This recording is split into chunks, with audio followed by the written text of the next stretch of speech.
Sa likod ng mga matataas na gusali at matataong kalsada, may mga tahanang tahimik na nagkukubli sa anino ng kahirapan. Sa loob ng apat na sulok ng kanilang munting bahay, ang kanilang kwento ay nagsasalamin ng maraming pamilyang Pilipino na sa kabila ng hirap ay patuloy na kumakapit sa pag-asa at pagmamahalan. Ako nga pala si Renel Acacio Gaspar. Nakatira po ako dito sa Tomas Claudio Street, Poblacion, Cabacan, Cotabato. Dito po ako nakatira sa aking lola at dito rin po nakatira yung aking anak. Bali, nag-aaral po ako sa University of Southern Mindanao, First Year College, Bachelor Science, Industrial Technology, major and Electrical Technology. Kilala ang pamilya bilang pinakamaliit na unit ng lipunan at binubuo ng ama, ina at anak. Ngunit sa sitwasyon ng buhay ni Renren at ng kanyang anak, ang kanyang lola ang nagsisilbing ilaw ng kanilang munting tahanan.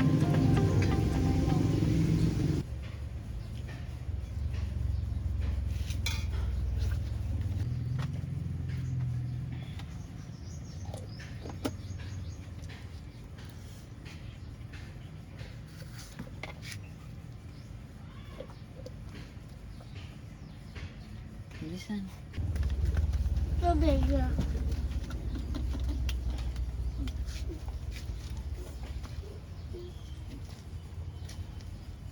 Lagyan mo siya sa baso.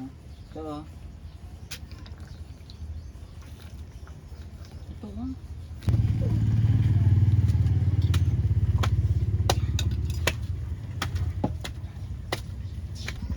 Jump!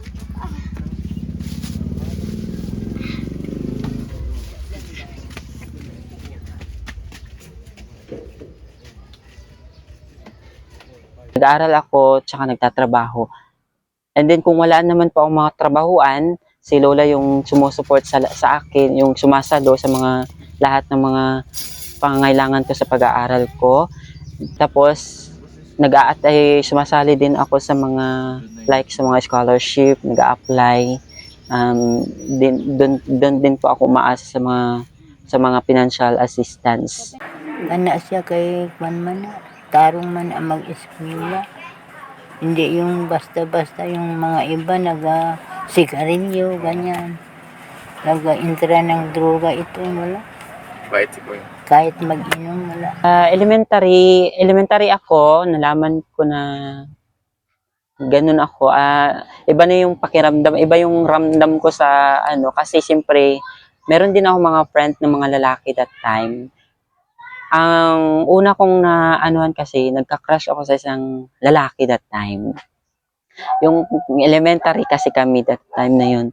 Nagka-crush ako sa isang lalaki, pero hindi ko inisip yung mga that time kasi kaya, siyempre crush lang, puppy love, may mga ganyan. Hindi ko in-expect na babae yung galawan ko noon that time kasi sabi kasi ng mga classmate ko mga lalaki, iba daw yung galawan ko, mainhin, pananalita, parang babae, paglalakad ko para daw akong rumarampa, hindi yung parang totoong lalaki. So doon nila nalaman na gay ako. So ako, ang feel ko kasi babae talaga ako. Feel kong babae talaga ako. Pero that time pag high school na, nung high school, yun pa rin yung galaw ko, yun yung pananalita ko, yun pa rin yung yun pa rin yung kung ano ako hanggang ngayon. Sa kabila ng kanyang sexualidad, kailanman hindi ito naging hadlang para kay Renren upang gampanan ang kanyang tungkulin bilang isang ama. Bagkus, ito pa ang naging dahilan upang mas lalo siyang magsumikap at ipakita na ang tunay na pagmamahal ay walang pinipilang kasarian. Maaga ding naghiwalay sina Renren at ng kanyang asawa na nag-udyok sa kanya na itaguyod ang kanyang anak ng mag-isa. Mahirap man para kay Renren, ngunit tila kapalaran nilang mag-ama na makasama ang kanilang lola.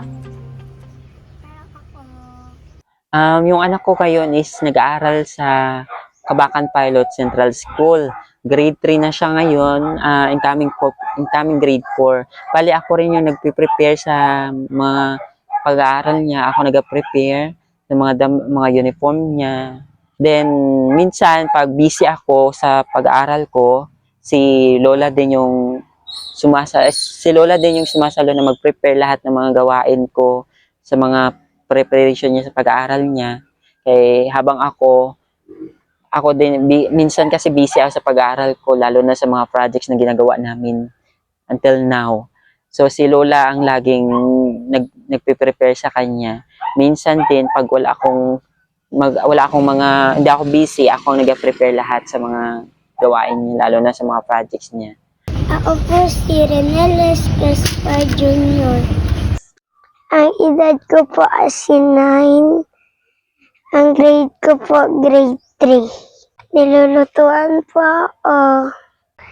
Binibihisan rin po ako.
Hindi ko rin siya ginapa-absent sa simbahan kasi gusto ko maging active din siya. Sa gitna ng hamon ng buhay, pananampalataya sa Diyos ang isa sa mga naging susi ni Renren kung bakit siya patuloy na lumalaban at nagpapakatatag sa buhay. Sa katunayan, isang aktibong youth ang kanyang anak sa kanilang simbahan. Psalm 55 verse 16. But I call to God and the Lord will save me.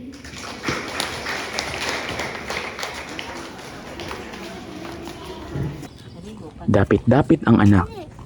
Tinitiis ang tirik ng araw habang naglalakad pauwi sa kanilang tahanan.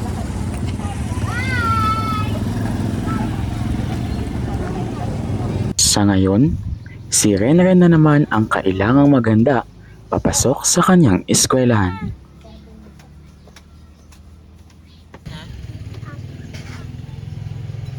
Sa akin kagabi, Lola.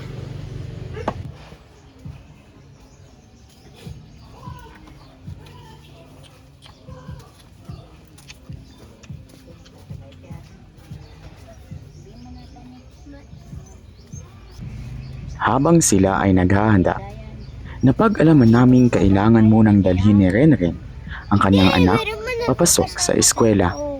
Bagkus, si Lola pala ay isang manghihilot at ngayong araw ay kailangan niyang maghanap buhay para magkapera.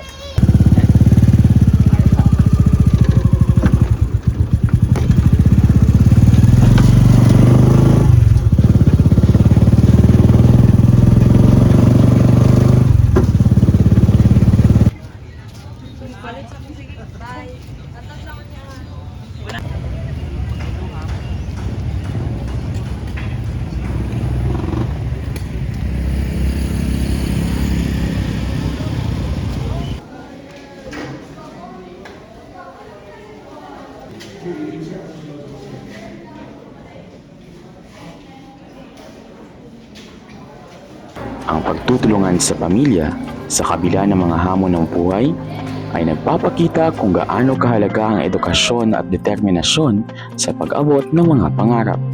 Ang kwento ni Renren ay nagpapamalas ng lakas ng pamilya, pagtitiwala sa Diyos at patuloy na pagpupursige upang makamit ang mga pangarap sa buhay.